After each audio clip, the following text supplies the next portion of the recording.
மீனராசிக்காரர்களுக்கு இந்த மே மாத பலன்கள் எப்படி இருக்கிறது?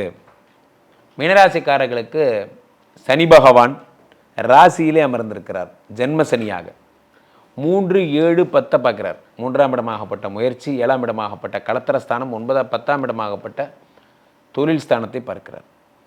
சனி பகவானே இதெல்லாம் பார்க்கறதுனால என்ன ஆகும்னா, மிகப்பெரிய பிரம்மாண்ட புகழ் கிடைக்கும். உலக புகழ் பெறுவீங்க. உலகமெல்லாம் ரீச் ஆவீங்க. நான் தான்டா இனிமேல் வந்து நின்னா தர்பாரு, மிகப்பெரிய புகழ் அடைவீங்க. அதே மாதிரி குரு 4ஆம் இடத்தில் இருக்கிறார். களத்திரஸ்தானத்தில் 10க்குடைய குரு 4ஆம் இடத்துல, தொழில் பாவம், தொழில் ஸ்தானத்தை தரக்கூடிய குரு பகவான் 4ஆம் வீட்டில் இருப்பது, தொழிலில் டாப்பராகிறார். மிகப்பெரிய வெற்றிகள் எல்லாம் இந்த குரு பகவான் உண்டாக்குகிறார். எங்கே சென்றாலும் வெற்றி, எடுத்த காரியம் யாவினும் வெற்றி, எங்கு நோக்கினும் வெற்றி, எல்லாம் குரு பகவான் தருகிறார். அந்த குரு பகவானை போலவே 5ஆம் வீட்டத்தில் யோகஸ்தானத்தில் இருக்கக்கூடிய செவ்வாய், இவர் தனாதிபதி, 2 கூடிய தனாதிபதி, 5 கூடிய யோகாதிபதி வீட்டில் இருக்கும். பண வரவு அதிகமாகும். நிறைய பணப்பிராப்தி, தனப்பிராப்தி ஏற்படுகிறது. பணம் பல வழிகளில் வருகிறது. அற்புதங்கள் எல்லாம் நடக்கப் போகிறது.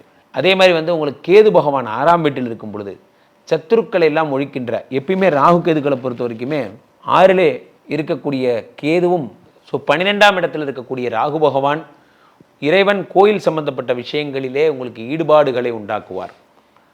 3ஆம் இடமாகப்பட்ட சுக்கிரனுடைய வீட்டிலே 6 கூடிய சூரியன் மறைந்திருப்பதால் விபரீத ராஜயோகத்தை பெறுகிறீர்கள். கடனெல்லாம் அடைக்கிறீங்க, சத்துருக்கள் எல்லாம் வின் பண்ணுறீங்க. மிக அற்புதமான விஷயங்கள் எல்லாம் இந்த சூரிய பகவான் தருகிறார். சூரியனோடு சேர்ந்த 4, 7 கூடிய புதனும் கூட சேர்ந்திருப்பதால் மிகப்பெரிய உயரங்கள் எல்லாம் நீங்கள் தொட போகிறீங்க. அட் தி சேம் டைம் 6 கூடிய சூரிய பகவான் 3இல் மறைவதோடு இல்லாமல் செவ்வாய் 5லும் சேர்ந்து குரு பகவான் 4இல் இருந்து 5ஆம் பார்வையாக 8 பார்க்குறார். ஆயுள் பாவத்துக்கு உங்களை பிளஸ் பண்ணிட்டார். 7ஆம் பார்வையாக குரு பகவான் உங்களோட 10ஆம் இடத்தை பார்த்து தொழிலில் டாப்பர் ஆகிட்டார். 9ஆம் பார்வையாக 12ஆம் இடத்தை பார்த்து மிக அற்புதமான உயரங்கள் எல்லாம் தருகிறார். ஆக மீனராசிக்காரர்களுக்கு மே மாதம் பொன்னான மாதம், பணமழை கொட்டும் மாதமாக இருக்கும் என்பதில் எந்த மாற்று கருத்தும் இல்லை. 100க்கு 100 மார்க். மே மாத பலன்களில் ஒரு முக்கியமான விஷயம் என்னவென்றால் நண்பர்களே, இந்த மே மாதம் மிக ஒரு வரலாற்று சிறப்பு மிக்க மாதமாக கருதப்படுகிறது. என்ன சார் சொல்கிறீங்க, அவ்வளோ முக்கியமான ஒரு மாதமா என்றால், ஏனென்றால் உங்களுக்கு இந்த மாதம்தான் குரு பயிற்சியும் நடக்கிறது, ராகு கேது பயிற்சியும் நடக்கிறது. சனி பயிற்சி ஏற்கனவே மார்ச் மாதம் நடந்துருச்சு, அதை விட்டுருங்க. குரு பயிற்சியும் ராகு கேது பயிற்சியும் நடக்கிறது. ஆக இந்த 2 பயிற்சிகளும் நடக்கின்ற இந்த மாதத்தை ஒரு ரிமார்க்கபிள் மாதமாக கருதுகிறோம். ஒரு விஷயம் நண்பர்களே, குரு பயிற்சி எங்கே நடக்குது? ரிஷபத்திலிருந்து மிதுனத்துக்கு வரார். That we know. புதனுடைய வீடு அப்படிங்கிறது டிஜிட்டல் வீடு என்று அழைக்கப்படுகிறது. டிஜிட்டல் வீடு. இந்த புதனுடைய வீட்டுக்கே குரு பகவான் வரும் பொழுது டிஜிட்டல் இன்னோவேஷன்ஸ் எல்லாம் அதிகமாகும். தொழில்நுட்பங்கள், ஏஐ, தகவல் தொழில்நுட்பம், ஆப்பு.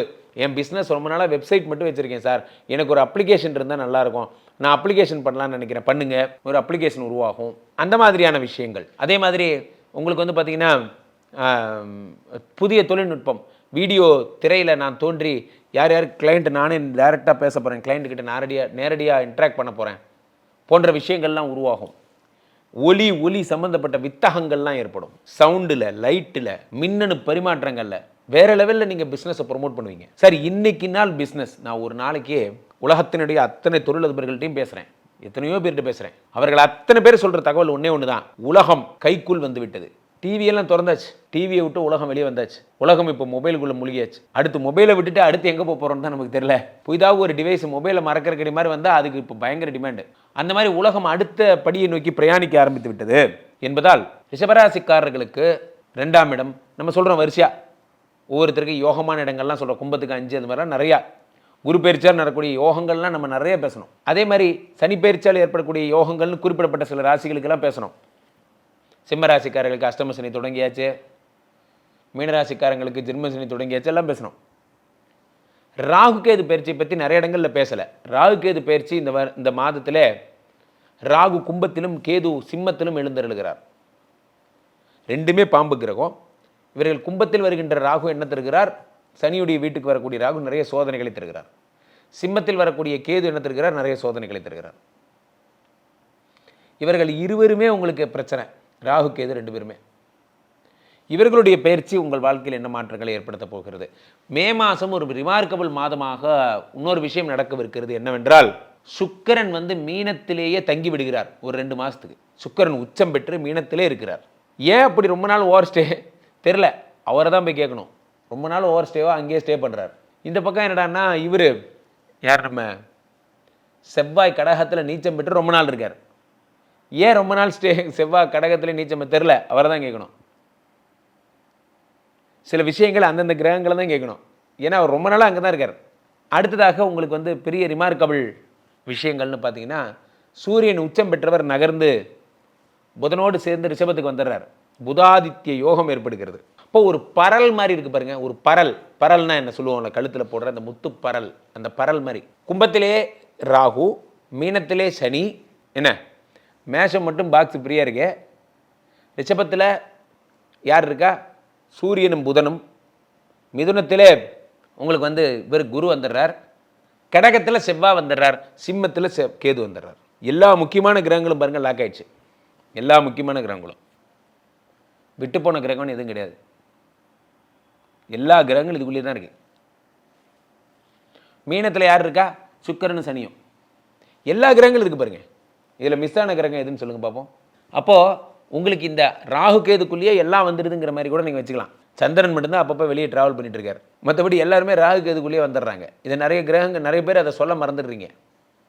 நிறைய பலன்களில் ஜோதிடர்களே கூட மிஸ் பண்ணுறீங்க. என்னென்னா, நல்லா கவனிங்க, கும்பத்தில் இருக்கக்கூடிய ராகு, சிம்மத்திலே இருக்கக்கூடிய கேது, இந்த 2 பேருக்குள்ளேயே எல்லா கிரகங்களும் வந்துடுது.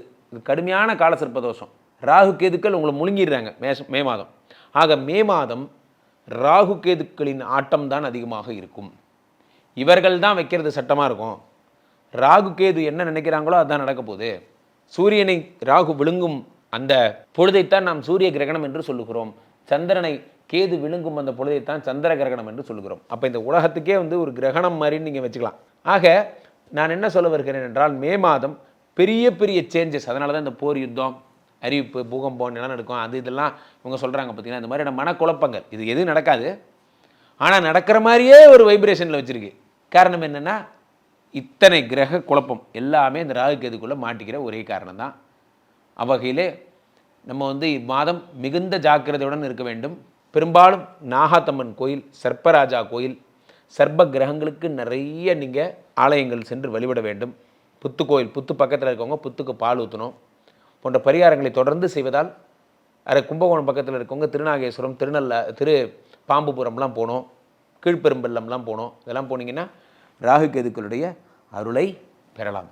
அதனால் மே மாதம் ஒரு கவனிக்கத்தக்க ஒரு மாதம் என்பதில் எந்த விதமான மாற்று கருத்தும் இல்லை.